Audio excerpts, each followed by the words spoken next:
ನಮಸ್ಕಾರ ವೀಕ್ಷಕರೇ, ನಿಮಗೆಲ್ಲರಿಗೂ ನನ್ನ ಯೂಟ್ಯೂಬ್ ಚಾನಲ್ಗೆ ಸ್ವಾಗತ. ಬಯಸದೆ ನೀ ಬಂದೆ ಭಾಗ 29. ಸಿದ್ಧಾಂತ್ನ ಮುನಿಸನ್ನು ಇಳಿಸಲು ಪ್ರಯತ್ನಪಡುತ್ತಿರುವ ಸನಿಹಾ. ಸಿದ್ಧಾಂತ್, ನಿನ್ನ ಈ ಮೌನ ಸಹಿಸೋಕೆ ಆಗ್ತಿಲ್ಲ. ಪ್ಲೀಸ್ ನನ್ನ ಹತ್ರ ಮಾತಾಡು. ನೀನು ಮಾತಾಡೋ ತನಕ ನಾನು ನಿನ್ನನ್ನು ಬಿಡಲ್ಲ ಎಂದು ಹೇಳುತ್ತಾ ತನ್ನ ಒಂದು ಕೈ ಮತ್ತು ಒಂದು ಕಾಲನ್ನು ಅವನ ಮೇಲೆ ಹಾಕಿ ಮಲಗಿದಳು ಸನಿಹಾ. ಸಿದ್ಧಾಂತ್ ಕೂಡ ಅವಳನ್ನು ತಡೆಯಲಾಗಲಿ ಸಮಾಧಾನಪಡಿಸಲಾಗಲಿ ಹೋಗಲಿಲ್ಲ. ಅವನಿಗೆ ಅವಳ ಮಾತಿನಿಂದ ತುಂಬ ನೋವಾಗಿತ್ತು. ಹುಡುಗಿ ತನ್ನನ್ನು ನಂಬುತ್ತಲೇ ಇಲ್ಲವಲ್ಲ ಎಂಬ ಬೇಸರವೂ ಇತ್ತು. ಕಂಪ್ಯೂಟರ್ ಮೂಲಕ ಯಾರದೋ ದೇಹಕ್ಕೆ ಇನ್ನಾರದೋ ತಲೆಯನ್ನು ಜೋಡಿಸುತ್ತಾರೆ. ಅದೇ ರೀತಿ ರಾಜಶೇಖರ್ ಅವರು ಜಯಂತಿಯೊಂದಿಗಿದ್ದ ಅವಳ ಕಸ್ಟಮರ್ನ ದೇಹಕ್ಕೆ ಸಿದ್ಧಾಂತ್ ಮುಖವನ್ನು ಜೋಡಿಸಿ ಎಡಿಟ್ ಮಾಡಿಸಿ ವಿಡಿಯೋ ತಯಾರಿಸಿ ಅದನ್ನು ಪೆನ್ ಡ್ರೈವ್ನಲ್ಲಿ ಹಾಕಿ ಮಗಳಿಗೆ ಕೊಟ್ಟಿದ್ದರು. ಸನಿಹಾ ತಂದೆಯ ಮಾತು ಕೇಳಿ ತನ್ನ ಬಗ್ಗೆ ತಪ್ಪಾಗಿ ಭಾವಿಸಿದ್ದಾಳೆ. ಒಂದಲ್ಲ ಒಂದು ದಿನ ಅವಳಿಗೆ ಅರ್ಥವಾಗುತ್ತದೆ. ಅಲ್ಲಿಯವರೆಗೂ ತಾನು ತಾಳ್ಮೆಯಿಂದ ಕಾಯಬೇಕು. ಈಗ ತಾನೇನು ಹೇಳಿದರೂ ಅರ್ಥ ಮಾಡಿಕೊಳ್ಳುವ ಸ್ಥಿತಿಯಲ್ಲಿಲ್ಲ ಅವಳು ಎಂದು ಸಿದ್ಧಾಂತ್ ಸುಮ್ಮನಾಗಿ ಬಿಟ್ಟಿದ್ದ. ಹೇಗಾದರೂ ಮಾಡಿ ಸಿದ್ಧಾಂತ್ ಮತ್ತು ಸನಿಹಾ ಇಬ್ಬರನ್ನು ಬೇರೆ ಬೇರೆ ಮಾಡಬೇಕೆಂಬುದು ರಾಜಶೇಖರ್ ಅವರ ಮುಖ್ಯ ಉದ್ದೇಶವಾಗಿತ್ತು. ಬಾಯಿ ಮಾತಲ್ಲಿ ಹೇಳಿದರೆ ಸನಿಹಾ ಕೇಳುವುದಿಲ್ಲ ಎಂದು ಅವರಿಗೆ ಗೊತ್ತಿತ್ತು. ಅದಕ್ಕಾಗಿ ಸಾಕ್ಷಿಯನ್ನು ತಯಾರು ಮಾಡಿಕೊಟ್ಟಿದ್ದರು ರಾಜಶೇಖರ್. ಸಿದ್ಧಾಂತ್ ಮನೆಯಿಂದ ಹೊರಟ ಸನಿಹಾ ಗೇಟ್ ಬಳಿ ತಲುಪುತ್ತಿದ್ದಂತೆಯೇ ಕ್ಯಾಬ್ನಲ್ಲಿ ಮನೆಗೆ ಹೋಗಬೇಕೆಂದು ಕ್ಯಾಬ್ನವರಿಗೆ ಕರೆ ಮಾಡಲು ನೋಡುತ್ತಾಳೆ. ತನ್ನ ಸೆಲ್ ಫೋನ್ ಸಿದ್ಧಾಂತ್ ಮನೆಯ ಟೀಪಾಯಿ ಮೇಲೆ ಬಿಟ್ಟಿದ್ದು ನೆನಪಾಯಿತು. ಅವಳು ತಿರುಗಿ ನೋಡಿದಳು. ಮನೆ ಬಾಗಿಲು ಇನ್ನೂ ತೆರೆದೇ ಇತ್ತು. ಮತ್ತೆ ಹೋಗಿ ತನ್ನ ಸೆಲ್ ಫೋನ್ ತೆಗೆದುಕೊಳ್ಳಲ್ಲ ಎಂದು ಮನೆಯತ್ತ ಹೆಜ್ಜೆ ಹಾಕಿದಳು ಸನಿಹಾ. ಅಷ್ಟರಲ್ಲಿ ಮನೆ ಬಾಗಿಲು ಹಾಕಲೆಂದು ಬಂದ ಸಿದ್ಧಾಂತ್ ಅವಳು ಮರಳಿ ಬರುತ್ತಿರುವುದನ್ನು ನೋಡಿ ಹಾಗೆ ನಿಂತು ಬಿಟ್ಟಿದ್ದ. ಮುನಿಸಿಕೊಂಡು ಹೋದವಳು ಮತ್ತೇಕೆ ಬರುತ್ತಿದ್ದಾಳೆ? ಅವನು ಬಾಗಿಲಿಗೆ ಅಡ್ಡವಾಗಿ ನಿಂತವನು ಒಂದಿಂಚು ಕದಲಿಲ್ಲ. ಅವಳ ಬಳಿ ಮಾತು ಆಡಲಿಲ್ಲ. ಸನಿಹಾ ಅವನ ಮುಖವನ್ನು ನೋಡಲು ಅವನಿಗೆ ತನ್ನ ಮೇಲೆ ಅಸಾಧ್ಯವಾದ ಸಿಟ್ಟಿದೆ ಎಂದು ಅರಿವಾಗಿತ್ತು. ಬಾಗಿಲಿಗೆ ಅಡ್ಡವಾಗಿ ನಿಂತವನ ಬಳಿ ದಾರಿ ಬಿಡು, ನಾನು ಮನೆಯೊಳಗೆ ಬರಬೇಕು ಎಂದು ಹೇಳಿದಳು. ಅಷ್ಟರಲ್ಲಿ ಅವನ ದೃಷ್ಟಿ ಅವಳ ಕೈಯ ಮೇಲಿತ್ತು. ಯಾವಾಗಲೂ ಅವಳು ಸೆಲ್ ಫೋನನ್ನು ತನ್ನ ಕೈಯಲ್ಲಿ ಹಿಡಿದಿರುತ್ತಿದ್ದಳು. ಇಂದು ಅದಿಲ್ಲದ್ದರಿಂದ ಅದಕ್ಕಾಗಿಯೇ ಬರುತ್ತಿದ್ದಾಳೆ ಎಂದು ಅರಿವಾಯಿತು ಸಿದ್ಧಾಂತ್ಗೆ. ನಿನ್ನ ಸೆಲ್ ಫೋನ್ ತಾನೇ, ತಂದುಕೊಡ್ತೀನಿ. ಅವಳನ್ನು ಒಳಗೆ ಕರೆಯದೆ ಬದಲಾಗಿ ಅವನೇ ಟೀಪಾಯ್ ಮೇಲಿದ್ದ ಅವಳ ಸೆಲ್ ಫೋನನ್ನು ತಂದು ಅವಳ ಮುಂದೆ ಹಿಡಿದು ಹೇಳಿದ, ತಗೋ, ಇದಕ್ಕೋಸ್ಕರ ತಾನೇ ನೀನು ಮತ್ತೆ ಬಂದಿದ್ದು. ನಿನ್ನ ಕೆಲಸ ಆಯ್ತಲ್ಲ, ಇನ್ನು ಹೊರಡಬಹುದು ಎಂಬಂತಿತ್ತು ಅವನ ನೋಟ. ತನಗೆ ಜಯಂತಿಯೊಂದಿಗೆ ಸಂಬಂಧವಿದೆ ಎಂದು ಅವಳು ಹೇಳಿದ್ದು ಅವನಿಗೆ ಇನ್ನಿಲ್ಲದ ಅವಮಾನವಾಗಿತ್ತು. ಮಾತ್ರವಲ್ಲ, ಐ ಹೇಟ್ ಯು ಅಂತ ಹೇಳಿದ್ದಳಲ್ಲ, ಅವಳ ಮೇಲೆ ಅಸಾಧ್ಯವಾದ ಸಿಟ್ಟು ಬಂದಿತ್ತು ಸಿದ್ಧಾಂತ್ಗೆ. ಅವಳಪ್ಪ ಹೇಳಿದ್ದನ್ನು ನಂಬಿ ತನ್ನ ಪ್ರೀತಿಯನ್ನೇ ಸಂಶಯ ಪಡುತ್ತಿದ್ದಾಳಲ್ಲ. ಬೇರೆ ಯಾರೇ ಅಂತಹ ಆಪಾದನೆ ಮಾಡಿದ್ದರೂ ಅವಳ ಕಪಾಳಕ್ಕೆ ಎರಡು ಬಿಗಿದು ಬಿಡುತ್ತಿದ್ದ ಸಿದ್ಧಾಂತ್. ಇಂದು ಅವನ ಮೇಲೆ ಆಪಾದನೆ ಮಾಡಿದ್ದು ಅವನು ತನ್ನ ಪ್ರಾಣಕ್ಕಿಂತ ಹೆಚ್ಚಾಗಿ ಪ್ರೀತಿಸುತ್ತಿದ್ದ ಅವನ ಪ್ರೀತಿಯ ಮಡದಿ. ಆದ್ದರಿಂದ ತನ್ನ ಸಿಟ್ಟನ್ನು ಬಲವಂತವಾಗಿ ತಡೆಹಿಡಿದಿದ್ದ ಸಿದ್ಧಾಂತ್. ಅವಳು ಕೈ ನೀಡಿ ತನ್ನ ಸೆಲ್ ಫೋನ್ ತೆಗೆದುಕೊಳ್ಳಲಿಲ್ಲ. ಅವನ ಸಿಟ್ಟಿನ್ನೂ ಜಾಸ್ತಿಯಾಗಿತ್ತು. ತಗೋ ಅಂತ ನಿನ್ನತ್ರನೇ ಹೇಳಿದ್ದು. ಯಾಕೆ? ನಾನು ತಂದುಕೊಟ್ರೆ ನೀನು ತಗೋಬಾರ್ದು ಅನ್ನುವಷ್ಟು ನನ್ನ ಹತ್ರ ದ್ವೇಷ ಇದೆಯಾ ನಿಂಗೆ? ನನಗೂ ನನ್ನನ್ನು ದ್ವೇಷಿಸುವವರ ಜೊತೆ ಜೀವನ ಮಾಡೋ ಆಸೆ ಇಲ್ಲ. ಇದನ್ನು ತಗೊಂಡು ಹೋಗು, ಹೊರಟು ಹೋಗು. ಅವನು ಕಠಿಣವಾಗಿಯೇ ಹೇಳಿದ್ದ. ಅವನು ಅಷ್ಟು ಕೋಪಗೊಂಡಿದ್ದು, ಅಷ್ಟು ನಿಷ್ಠುರವಾಗಿ ಮಾತಾಡಿದ್ದು ಅವಳು ಇದುವರೆಗೂ ನೋಡಿರಲಿಲ್ಲ. ಮೊದಲ ಬಾರಿ ಅವನ ಕೋಪದ ಅನುಭವವಾಗಿತ್ತು ಸನಿಹಾಗೆ. ಕೆಂಡದುಂಡೆಗಳನ್ನು ಉಗುಳುತ್ತಿದ್ದವು ಅವನ ಕಣ್ಣುಗಳು. ಆದರೂ ಅವಳು, ನೀನು ಅದೇನೋ ತೋರಿಸ್ತೀನಿ ಅಂತ ಹೇಳಿದ್ಯಲ್ಲ, ಅದನ್ನು ನೋಡಿನೇ ಹೋಗೋದು. ಅದಕ್ಕಾಗಿ ಮತ್ತೆ ನಾನಿಲ್ಲಿ ಬಂದಿರೋದು. ಪ್ಲೀಸ್ ಸಿದ್ಧಾಂತ್, ನಾನೀಗ ಮನೆ ಒಳಗೆ ಬರಬೇಕು. ಸ್ವಲ್ಪ ಸರಿದು ನನಗೆ ಮನೆ ಒಳಗೆ ಬರೋಕೆ ಅವಕಾಶ ಮಾಡಿಕೊಡು ಅವನಲ್ಲಿ ಹೇಳಿದಳು. ಯಾಕೆ? ಆಗ ನಿಂಗೆ ಅದನ್ನು ನೋಡೋ ಅವಶ್ಯಕತೆ ಇರಲಿಲ್ಲ. ಈಗ್ಯಾಕೆ? ಈಗ ಅವನಿಗೆ ಆ ಪೆನ್ ಡ್ರೈವ್ ತೋರಿಸುವ ಮನಸ್ಸಾಗಲಿಲ್ಲ. ಮನೆ ಮುಂದಿನ ರೋಡ್ನಲ್ಲಿ ಹೋಗುತ್ತಿರುವವರು ಇತ್ತ ಕಡೆ ನೋಡುವುದನ್ನು ಕಂಡು ಸಿದ್ಧಾಂತ್ ಸರಿದು ಅವಳಿಗೆ ಮನೆ ಒಳಗೆ ಬರಲು ದಾರಿ ಮಾಡಿಕೊಟ್ಟ. ಅವಳು ಒಳ ಬರುತ್ತಿದ್ದಂತೆಯೇ ಡೋರ್ ಕ್ಲೋಸ್ ಮಾಡಿದ. ಸನಿಹಾ, ಮಾತು ಆಡಿದರೆ ಹೋಯಿತು, ಮುತ್ತು ಒಡೆದ್ರೆ ಹೋಯಿತು ಅಂತ ಹೇಳೋದು ಕೇಳಿದ್ಯಾ? ನನ್ನ ಮೇಲೆ ನಂಬಿಕೆನೇ ಇಲ್ಲ ಅಂತ ಅದೆಷ್ಟು ಸುಲಭವಾಗಿ ಹೇಳಿಬಿಟ್ಟೆ. ನಿನ್ನ ಮಾತಿನಿಂದ ನನಗೆ ತುಂಬ ಹರ್ಟ್ ಆಗಿದೆ. ದೇಹಕ್ಕಾದ ಗಾಯ ಬೇಗ ವಾಸಿಯಾಗುತ್ತೆ, ಆದರೆ ಮನಸ್ಸಿಗಾದ ಗಾಯ ಅದು ಅಷ್ಟು ಬೇಗ ವಾಸಿಯಾಗಲ್ಲ. ಗಾಯ ಮಾಡಿ ಅದಕ್ಕೆ ಔಷಧಿ ಹಚ್ಚೋ ಬದಲು ಗಾಯ ಮಾಡಬೇಕಾದ್ರೆ ಯೋಚನೆ ಮಾಡಬೇಕಾಗಿತ್ತು. ನಾನು ಸ್ವಲ್ಪ ಹೊತ್ತು ಒಂಟಿಯಾಗಿರಬೇಕು ಸನಿಹಾ ರಾಜಶೇಖರ್. ಅದಕ್ಕಾಗಿ ತಾವು ದಯವಿಟ್ಟು ಇಲ್ಲಿಂದ ಹೊರಡಿ. ಬಾಗಿಲು ಆ ಕಡೆ ಇದೆ, ತಾವಿನ್ನೂ ಹೊರಡಬಹುದು. ಅವನೀಗ ಬಹುವಚನ ಉಪಯೋಗಿಸತೊಡಗಿದ್ದ. ಅಲ್ಲದೆ ಅವಳು ರಾಜಶೇಖರ್ ಮಗಳಾಗಿ ಯೋಚಿಸುತ್ತಿದ್ದಾಳೆ ಎಂಬುದನ್ನು ಸ್ಪಷ್ಟಪಡಿಸಿದ್ದ. ಅವನು ಸಾನು ಎಂದು ಕರೆಯುವ ಬದಲು ಸನಿಹಾ ಎಂದು ಕರೆದಿದ್ದ. ಅದು ಅವಳಿಗೂ ಅರ್ಥವಾಗಿತ್ತು. ಅವನ ಮುಖ ನೋಡುವುದು ಸಾಧ್ಯವಾಗಲಿಲ್ಲ. ಸನಿಹಾಗೆ ತಲೆ ತಗ್ಗಿಸಿದಳು. ಬಳಿಕ ಮೆಲ್ಲನೆ, ಗೊತ್ತು, ಆಡಿದ ಮಾತು ವಾಪಸ್ ತಗೊಳ್ಳೋಕ್ಕಾಗಲ್ಲ, ಒಡೆದ ಮುತ್ತು ಉಪಯೋಗಕ್ಕೆ ಬರಲ್ಲ ಅಂತ. ನಾನಾಗ ಮಾತಾಡೋ ಮೊದಲು ಯೋಚನೆ ಮಾಡಿ ಮಾತಾಡಬೇಕಾಗಿತ್ತು. ಸಾರಿ, ನೀನಾಗ ಅದೇನೋ ತೋರಿಸ್ತೀನಿ ಅಂದ್ಯಲ್ಲ, ಅದನ್ನು ನಾನು ನೋಡ್ಬಿಟ್ಟು ಒಂದು ನಿರ್ಣಯಕ್ಕೆ ಬಂದು ಮಾತಾಡಬೇಕಾಗಿತ್ತು. ನಾನು ದುಡುಕಿ ತಪ್ಪು ಮಾಡಿದೆ ಅಂತ ನನಗೆ ಗೊತ್ತಾಯಿತು. ಅದೆಷ್ಟೋ ಫೇಕ್ ವಿಡಿಯೋಗಳು, ಫೇಕ್ ಫೋಟೋಗಳು ಬರುತ್ತಿರುವುದರ ಬಗ್ಗೆ ಮಾಧ್ಯಮಗಳಲ್ಲಿ ನೋಡಿ ತಿಳಿದುಕೊಂಡಿದ್ದಳು. ಆ ಬಗ್ಗೆ ಒಂದೊಮ್ಮೆಯೂ ಯೋಚನೆ ಮಾಡದೆ ಅವನ ಬಳಿ ಹಾಗೆ ಮಾತಾಡಿದ್ದು ತನ್ನದೇ ತಪ್ಪು ಎಂದು ಅರಿವಾಯಿತು ಸನಿಹಾಗೆ. ಆದರೆ ಅವನೀಗ ಅವಳ ಮೇಲೆ ತುಂಬ ಮುನಿಸಿಕೊಂಡಿದ್ದಾನೆ. ಎಷ್ಟೆಂದರೆ ಅವನ ಮನೆಯಲ್ಲಿ ಅವಳಿರುವುದೇ ಅವನಿಗೆ ಬೇಡವಾಗಿತ್ತು. ಅದನ್ನು ಗೆಟ್ಔಟ್ ಎಂದು ಹೇಳುವ ಬದಲಾಗಿ ಸ್ಪಷ್ಟವಾಗಿ ಬಾಗಿಲ ಕಡೆ ಕೈ ತೋರಿಸಿಬಿಟ್ಟಿದ್ದ.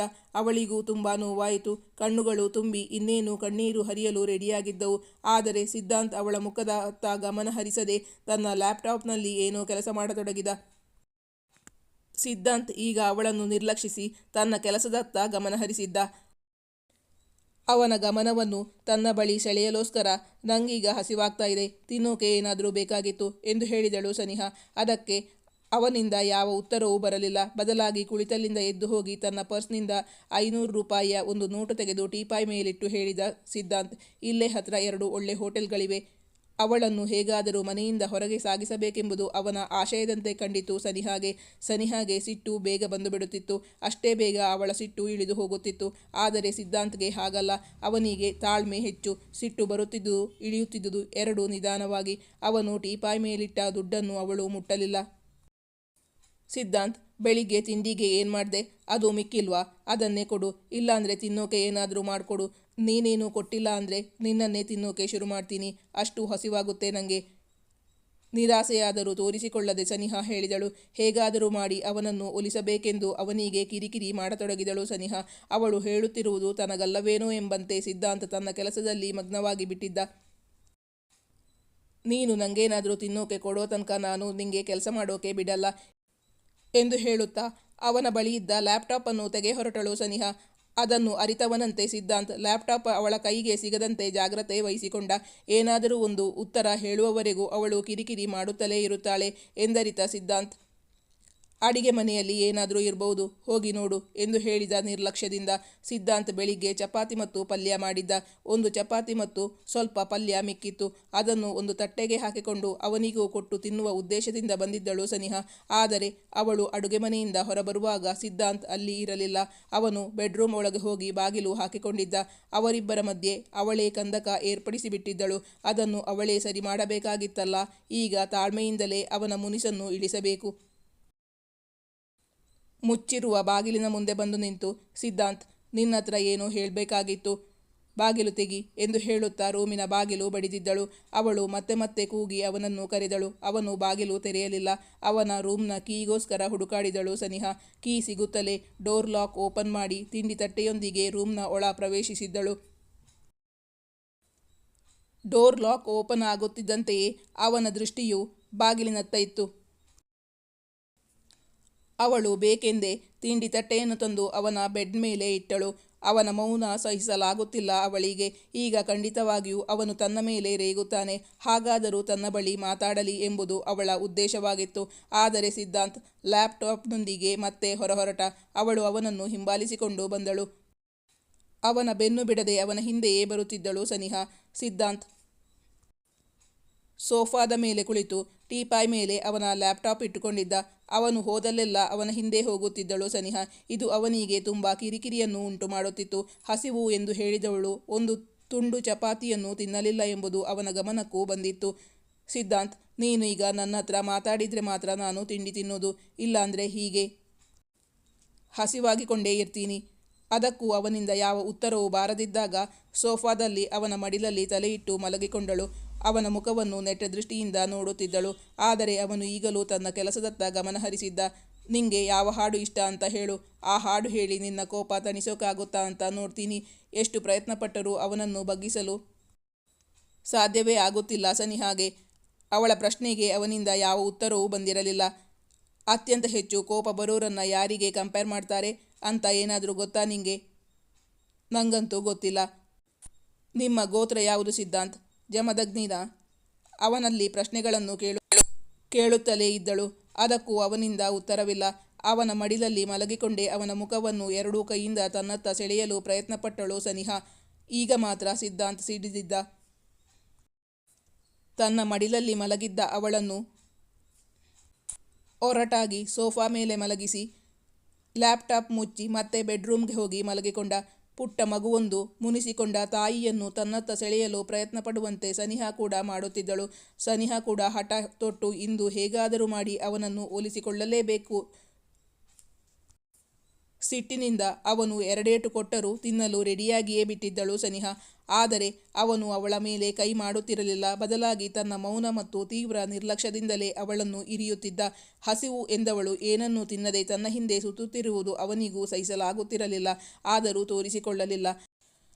ಅವಳು ಅವನ ಪಕ್ಕದಲ್ಲಿ ಬಂದು ಮಲಗಿಕೊಂಡಳು. ಅವಳು ತನ್ನ ಪಕ್ಕ ಮಲಗುತ್ತಿದ್ದಂತೆಯೇ ಅವನು ಅವಳಿಗೆ ಬೆನ್ನು ಮಾಡಿ ತಿರುಗಿ ಮಲಗಿಕೊಂಡ. ಅವಳೀಗ ಅವನನ್ನು ತನ್ನತ್ತ ತಿರುಗಿಸುವ ಬದಲು ಅವನ ಮೈ ಮೇಲಿಂದಲೇ ಹತ್ತಿ ಆ ಕಡೆ ಜಿಗಿದುಕೊಂಡು ಬಂದು ಮಲಗಿದಳು. ಅವನು ರಾಜಿಯಾಗುತ್ತಿಲ್ಲ, ಅವಳು ಬಿಡುತ್ತಿಲ್ಲ. ಅವರಿಬ್ಬರ ಮಧ್ಯೆ ಮೌನ ಅಸಹನೀಯವಾಗಿತ್ತು.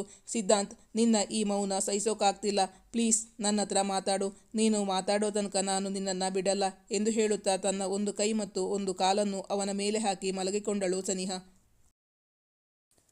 ಅವನು ಅವಳ ಕೈ ಮತ್ತು ಕಾಲನ್ನು ತನ್ನ ಮೇಲಿಂದ ಸರಿಸಿದ. ಅವಳಿಗೀಗ ಅವನ ಮುನಿಸನ್ನು ತನ್ನಿಂದ ಇಳಿಸಲು ಸಾಧ್ಯವೇ ಇಲ್ಲ ಎಂದು ಅರಿವಾಗಿ ತೀವ್ರ ನಿರಾಸೆಯಾಗಿ ಬಿಟ್ಟಿತ್ತು. ಮಾತ್ರವಲ್ಲ, ತಲೆ ಸಿಡಿಯುತ್ತಿತ್ತು.